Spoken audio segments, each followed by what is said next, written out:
Greetings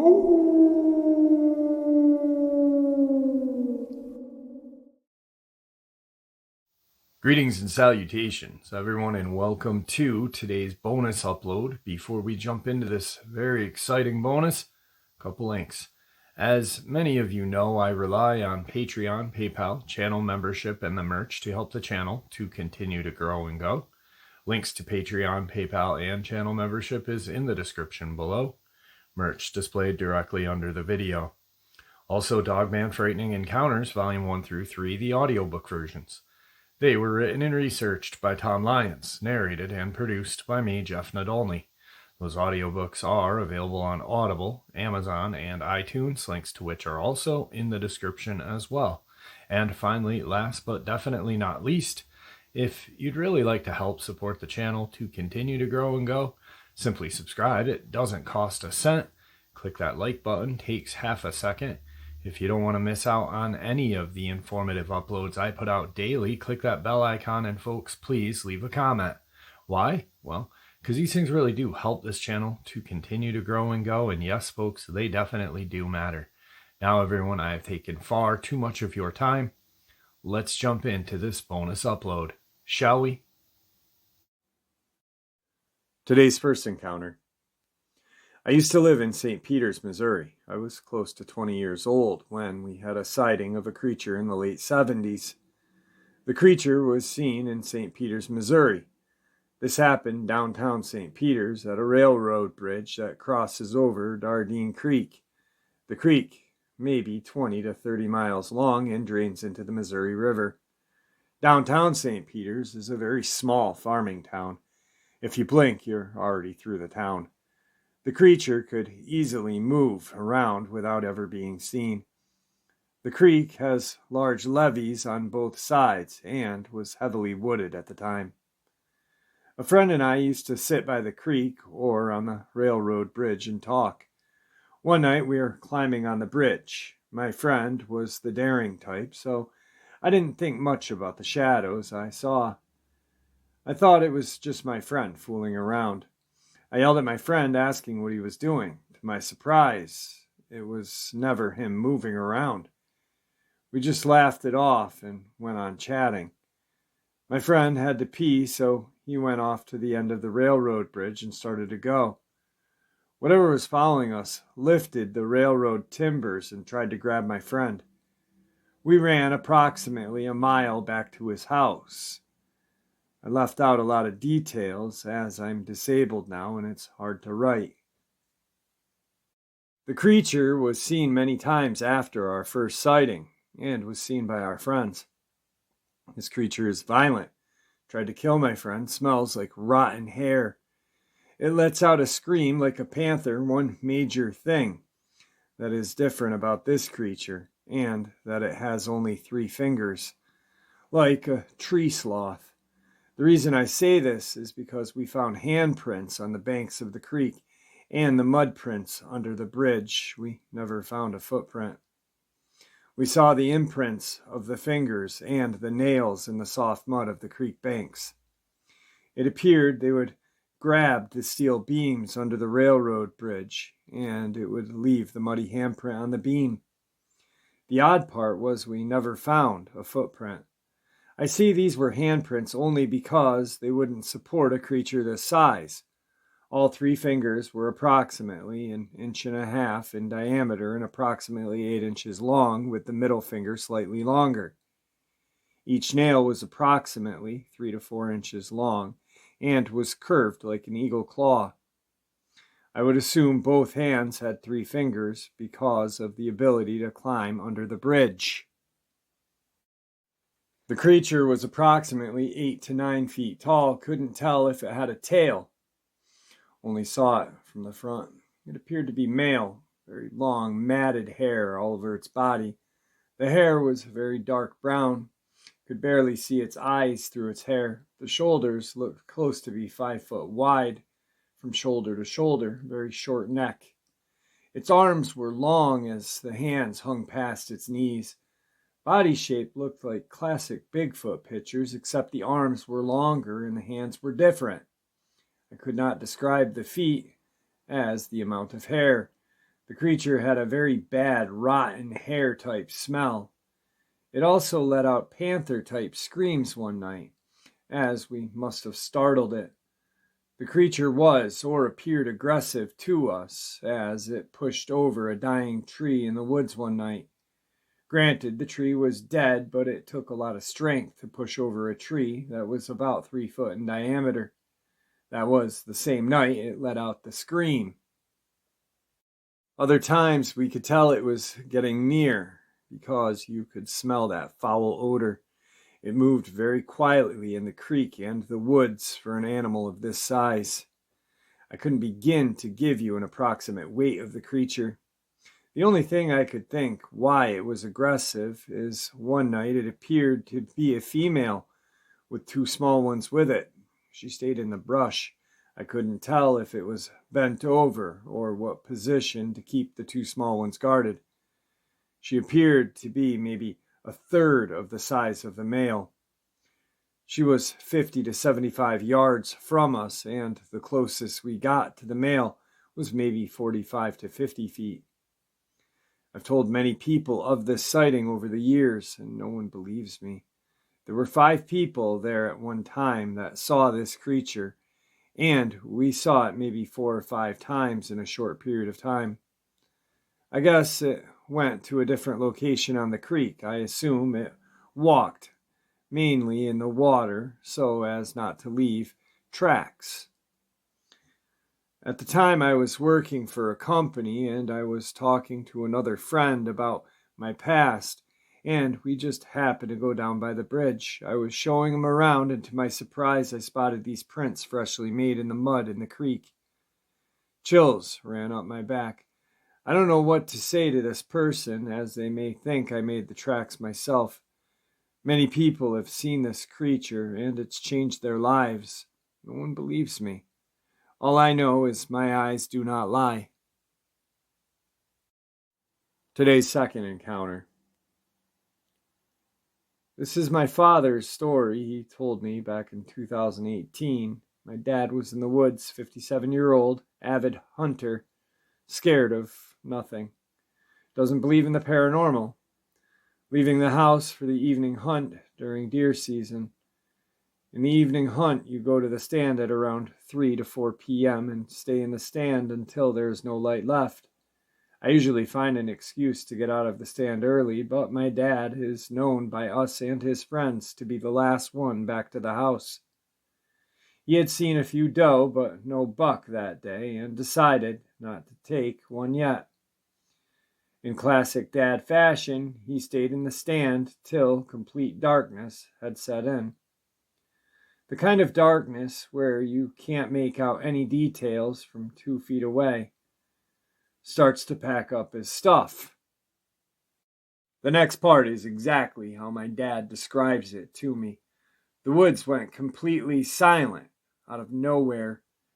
Not like there was any noise, but like everything in nature knew not to make a sound right then. No wind, no squirrels, nothing. Just as I start to think how weirdly quiet it had gotten all of a sudden, I heard a large stick break directly under me, but I didn't hear any rustling of leaves or sounds of any animal at all. After 30 seconds, something directly below the stand made a sound that I can only describe as a multi-tone scream so loud that it made my ears go to white noise fuzz. I have heard a lot of different animals in the wild, and nothing I have ever heard came across had that ability to make that call. Not even a human. As soon as the creature had finished its harrowing call, the stench began. It was a unique smell that only comes from a landfill mixed with heavy sulfur. I turned on my headlamp to see what was lurking below me. All I saw was a black figure move at the speed that seemed physically impossible. I started frantically shining my light in the direction that the creature moved toward, and at the tree line, I saw a set of reflective eyes looking back directly at me. The black figure behind those eyes was larger than any other animal I had ever seen in the Ozarks, aside from maybe a very large cow, but it wasn't fat like a cow. It was lanky and had unruly fur that seemed to stick out of all directions. On the top of its head, it had two large, slicked back, twisted horns or ears, similar to that of an old male goat. The eyes were easily 7 feet off the ground, meaning this was taller than any native species in the area. It just sat there, breathing heavily and staring at me for what seemed like an eternity. I kept my headlamp pointed at the creature until it turned and walked away into the woods. Now at this point is when I got the call from my dad to come pick him up in the UTV and get him the heck out of there. This is the only time my dad ever sounded scared to me. He still hunts all the time and says he can't wait to see it again and hopefully get a better look. Classic, tough-ass dad thing to say. Thinks he may have seen the Ozark howler that night. After all this, my dad has been very into Sasquatch research and the like. On the other hand, I believe he may have had a run-in with the Ozark howler instead of a Bigfoot. Today's third encounter. I feel I may have had an encounter recently, but I don't feel it's worthy of coming onto your show. But anyway, I was helping my fiancé friend move to a different part of the reservation. Also, her friend was full-blooded Lakota. But we had finished moving her items into her new house on the Rosebud Res and began our trek to pick up her children at around 9 p.m. Being that I recently moved here, I can't really name the roads accurately for where we were exactly, but ended up driving a total of 5 hours before we reached a checkpoint to enter back into Little Wound Res. We had missed our turn. That would have shaved off a lot of time to get me back home, so I turned on my GPS and immediately took us to a sharp right turn which led to a dirt road that was 15 miles long. It was pitch black darkness, which was new to me, but the drive was uneventful for about 8.5 to 9 miles, when a black cow came bolting out of the dark within 3 to 4 feet from the front of my pickup. I slammed on the brakes, being that I was only driving 30 miles an hour on dirt, but I still slid a bit. The cow thing ran in the direction we came from, and I sat there stunned for maybe 5 seconds when my friend said, "Okay, I think you can go now." I snapped out of it. Driving again when the corner of my eye to the right, about 200 feet or so away, in the darkness beyond the fence, I saw a large black mass run extremely fast down the hill into the ditch. It moved so much faster than a cow as well. I don't know exactly what I saw or if there was anything at all, but wasn't willing to find out. 5 or 6 miles later, we came to the main road and we got back to Little Wound. Brother, I don't think you saw a black cow. I think you saw a Dogman running through the reservation. Today's fourth part of the upload. Hey Jeff, my name is Redacted. I'm 57 years old, a veteran of the Navy and Army. I live in the southwest corner of Oklahoma. I started listening to your show during the first quarantine months, early 2020. At first, it was just different and creepy, but after about 3 months of listening to your broadcast, I came to believe that these things are real. I will not write long, but I took my fiancée to Jacksonville, Florida to fly back to her country, Columbia. This took place this past October of 2021. We drove down through Texas, down to Interstate 10, and across to Florida. On my way back, I decided to zigzag diagonally from Jacksonville, Florida, taking the older state highways up through Georgia, Alabama, and up to Oxford, Mississippi, near Taylor, Mississippi. I got there the evening of October 10th, 2021. I got a hotel room in Oxford at the edge of town. It was a very dark night, lightly raining, but I decided to drive the short, windy 7-mile, 2-lane road to Taylor to see what it was like. I made a nighttime video and daytime video of the drive. I remember several episodes of your channel about Luke, and also an episode from your channel or another about an electrician that went to help repair some lines after Katrina. That guy's testimony might be from Dark Waters' channel, which it is. This guy was told to be very careful and watchful for these creatures while working on the pole lines, so I wanted to see the approximate location of myself. I drove slowly from my hotel down the dark, long, narrow road to Taylor. Most of the trees were about 10 feet or less from the edge of the asphalt. Only a couple or so areas in the road go back further. I even stopped a few times and rolled my windows down to listen. I never saw anything. When I got to Taylor, I stopped at a little gas station where a young gentleman was cooking barbecue. Got out to ask him about the town. I asked if he had ever heard of the Dogman or walking wolves. He replied that he hadn't, but led me inside to ask 2 other older gentlemen and an older woman who owned the place. I told them who I was, and they were all very nice and hospitable.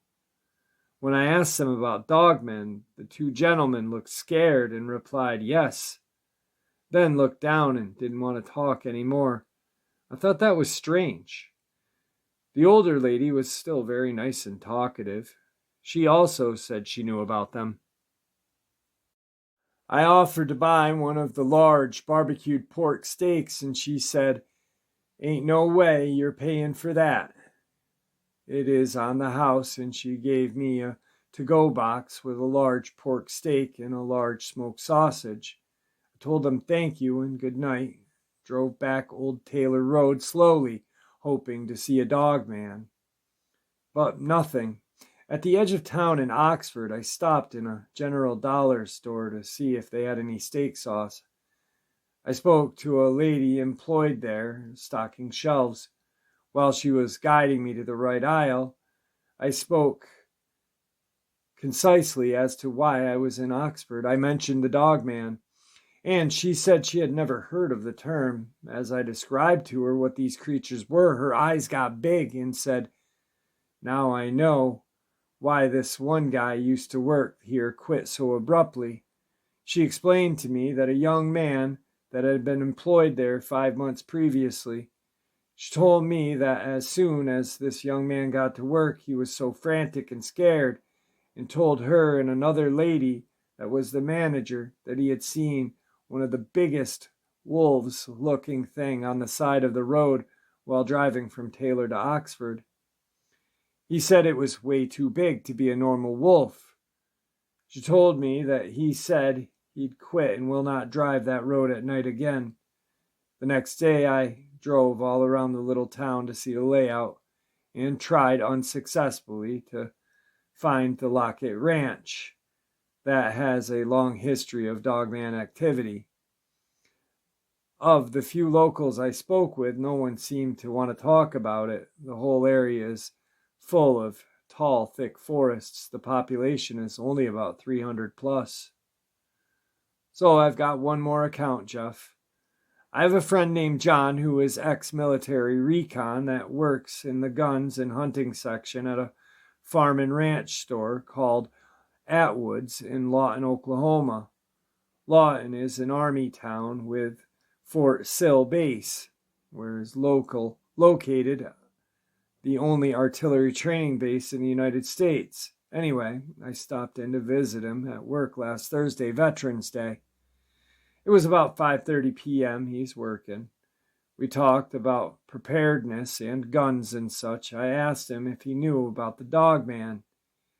He said he had never heard of such a thing. I told him that I thought I had talked to him in the past about it. He said no. John lives 25 miles north of Lawton, near a wildlife preserve in the Wichita Mountains. I described a little bit about the Dogman and how they like to mutilate animals. He told me that in the last few months that 2 of his cows had been killed in such a horrible way that he had never seen like that before. He also told me about the strangest, scariest howl screams that have been coming from the woods. He said the howl screams were so loud that they vibrated through the air and he could feel them. I asked him to listen to a series of animal sounds that were recorded and sent to Thinker Thunker channel on YouTube. I asked him to see if any of those sounds were similar. He told me that the long, loud howl scream that is on that recording is exactly what he heard. I also asked him if he had any dogs and if they've been acting strange. He told me that when these howl screams occur, they start barking like crazy and go hide. John said to me that he had never heard anything so scary, and nor had his dogs ever acted afraid of anything. I will mention here that the wildlife preserve has a lot of free-roaming buffalo population and a good number of Texas longhorn cattle there, as well as a sizable lake and plenty of trees. Lots of rocks and rolling hills. I don't know about any caves. This past Tuesday, the 23rd, John texted me in the morning and told me that late Monday night his dog started barking like crazy. He got up to look outside, and about 20 yards away next to his gate was a large black figure on all fours. I asked John how tall the gate was. He said he didn't know and would check. John told me the black thing was taller than his gate. I'm guessing the gate was 4 to 6 feet. John had his Taurus 44 Magnum pistol and shot toward it. It ran off. I asked him to check for prints. Also, John said he sees orbs of light fairly regularly in his yard around his property. I told him I'll probably make a trip up there this Saturday. It's only about an hour away. So I've got his phone number and his friend John's phone number, which I'm going to be reaching out to both of them to see what's going on, to see if they'd like to come on the channel and share.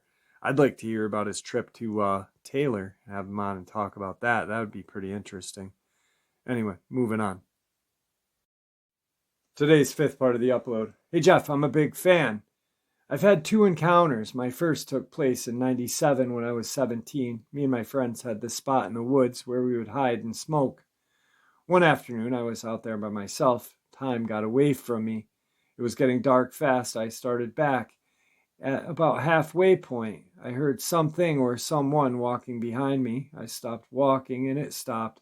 I turned around to try to see who or what was there. It was just out of the light, but I could hear this deep, raspy breathing.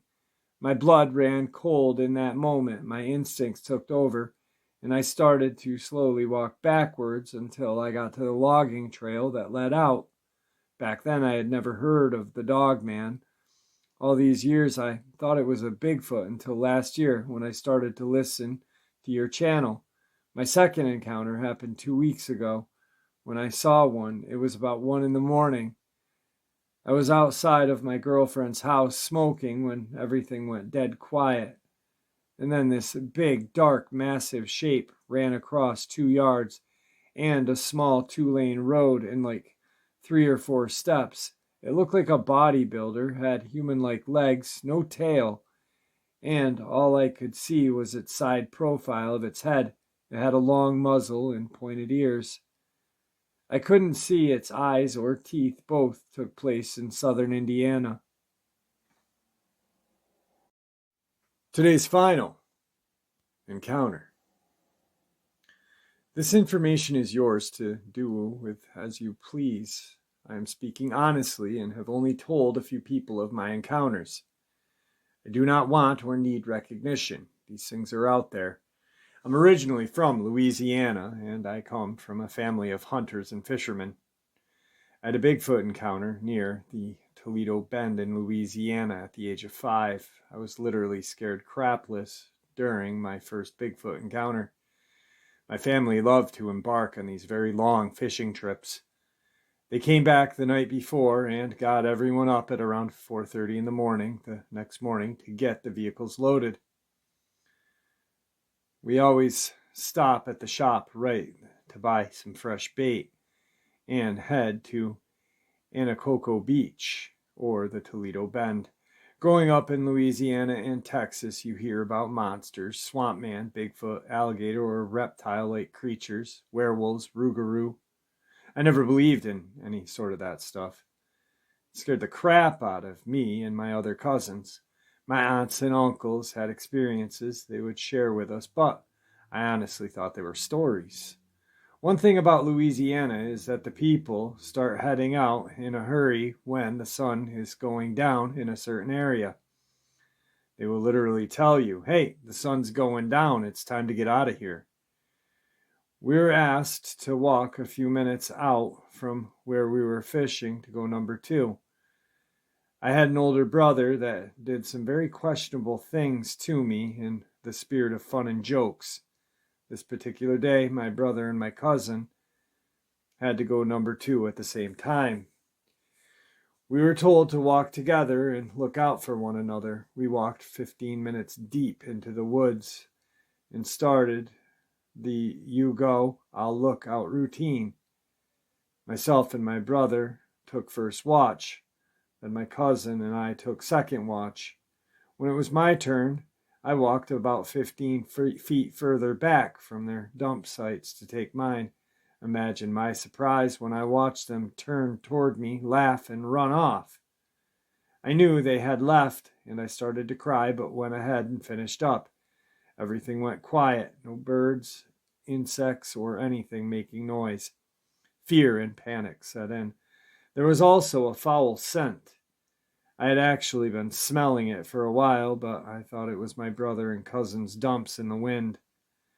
As I finished wiping, I barely had gotten my pants up, and I heard this gruntish growl behind me. I turned around, and if I had not gone number 2 already, I would have. Absolute terror. The kind where you can't move, you're scared stiff. Not one of my 2 Bigfoots, one male, one female, they were covered in darkish black fur.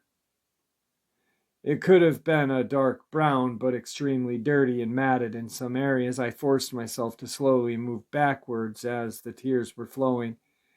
I knew I was going to die alone without anyone ever knowing what had happened to me. The male was the aggressor, grunting loud, low growls and very aggressive arm and body movements, not toward me, but to the surrounding trees. He was literally grabbing branches the size of 4 by 6 and snapping them like twigs. I had no idea how to get back to the fishing spot. I was lost and alone with 2 monsters. The next part is nothing short of a miracle. The female was obvious breasts and much slimmer than the male, raised her left hand and pointed in the direction I came from.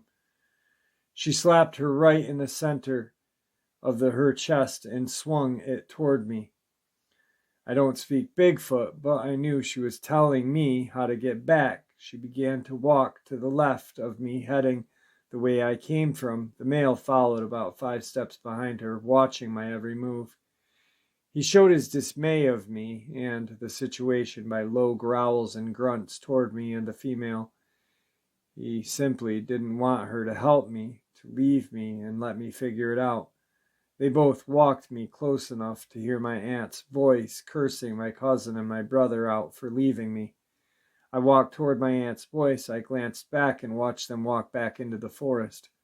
My aunt believed me, and my mom and a few other family members thought I was abducted and had been held by a man and a woman. They went on a brief search and found large footprints. That's my first Bigfoot encounter in Louisiana at around age 5. All right, folks, I hope you enjoyed this Sunday afternoon bonus as much as I enjoyed sharing it with you.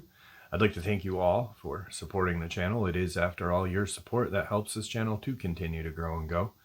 And honestly, what gives people a place to share their experiences, ideas, and theories with zero ridicule, zero judgment, 100% respect that we all deserve. Thank you. Everyone stay safe, happy, healthy, and ever vigilant, keeping an eye on our children, the most precious gift we are given, our pets, the greatest alarm system we could ever have, friends and family, the people we need to protect. Share this information with those you love and care about, and it may just help save their lives someday. Until next time, never stop asking questions, never stop searching for the truth, and God bless.